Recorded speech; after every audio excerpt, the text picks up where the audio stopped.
वैदिक पर्सपेक्टिव के इस YouTube चैनल को सब्सक्राइब करें, वीडियो को लाइक व शेयर करें।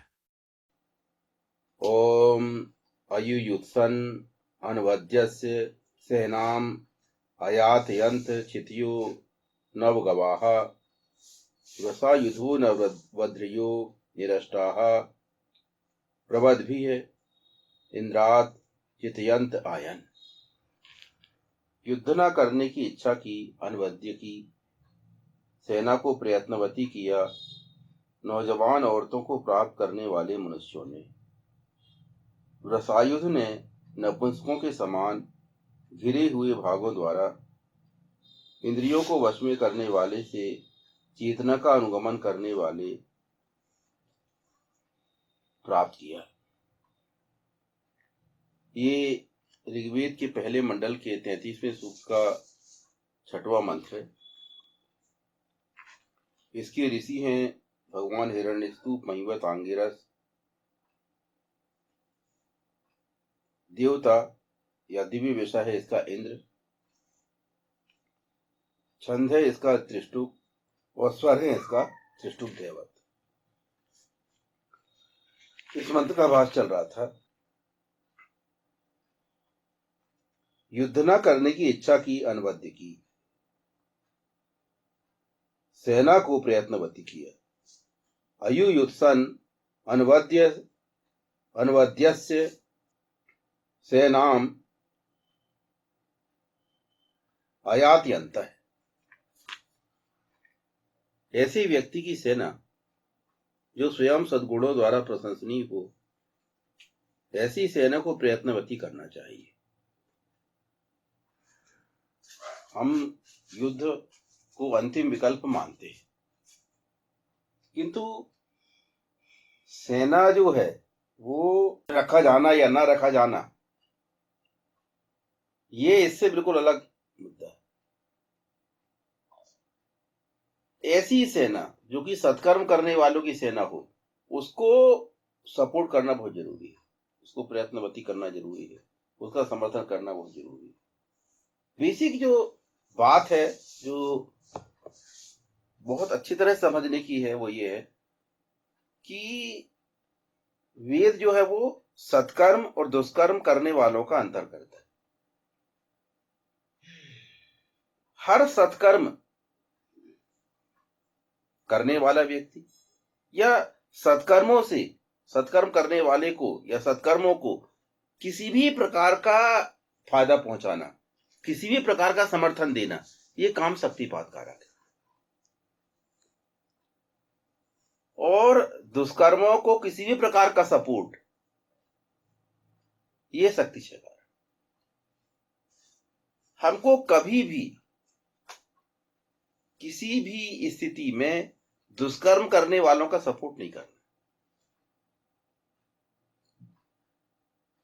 वेद पर आचरण करने के लिए बहुत सी चीजों को मूल रूप से समझना बहुत जरूरी है कि हमारे जीवन की पॉलिसी क्या होगी, हम किसका समर्थन करेंगे, किसका समर्थन नहीं करेंगे।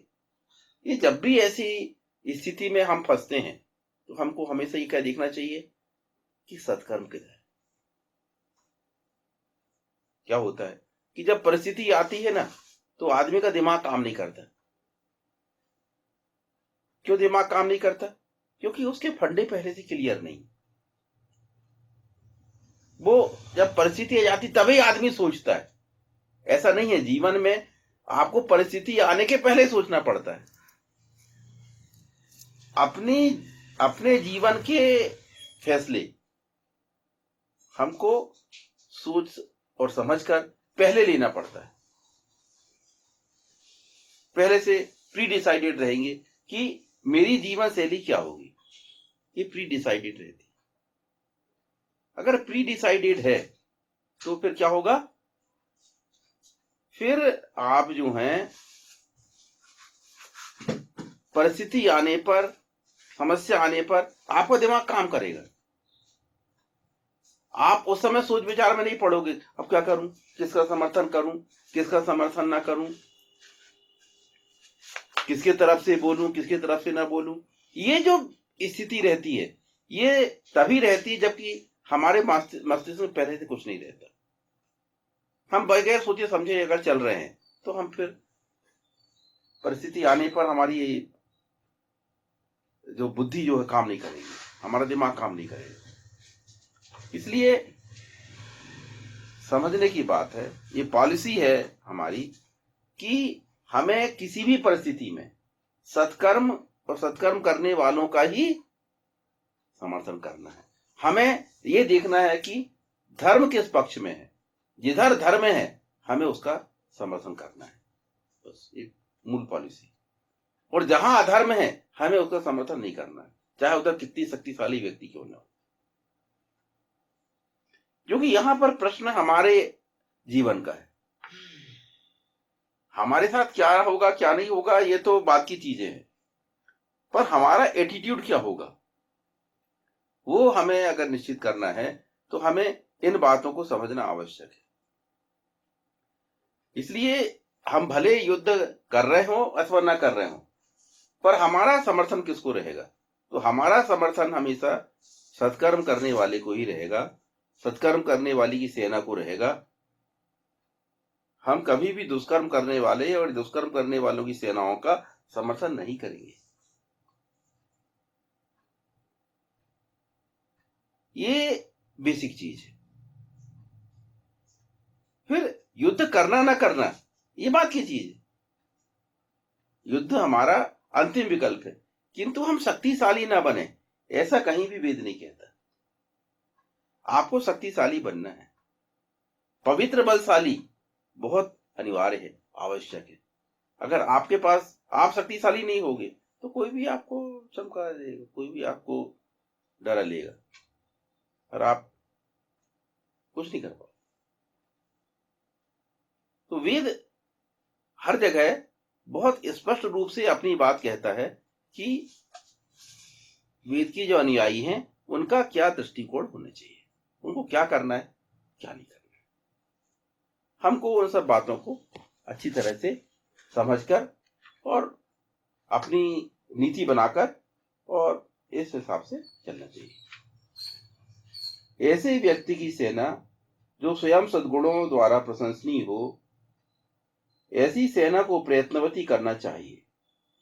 उसकी सेना को शक्तिशाली नवीन अस्त्र संपन्न बनाया जाना चाहिए, क्योंकि ऐसी सेना का सेना प्रमुख स्वयं सद्गुणों से संपन्न है।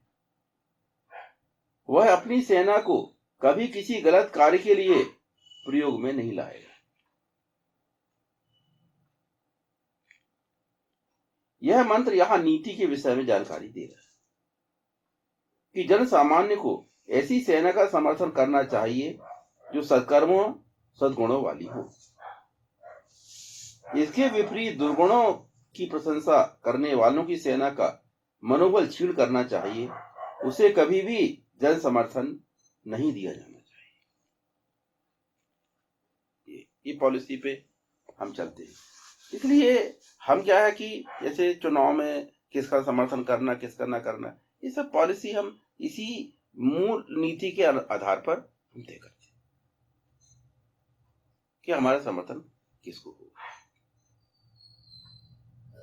तो बेसिक बात अगर हम समझ जाएं तो हम फिर तय कर सकते हैं, फिर हमको हर मामले में अलग से नहीं सोचना पड़ेगा।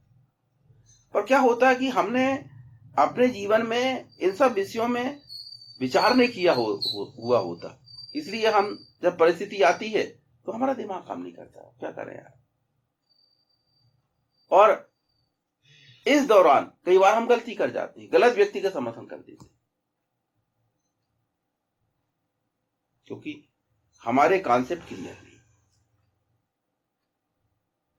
इसलिए अपने कॉन्सेप्ट धर्म और अधर्म के विषय में बहुत क्लियर करना जरूरी है, क्लियर रखना जरूरी है। हमको कभी भी किसी भी स्थिति में अधर्म का समर्थन नहीं करना।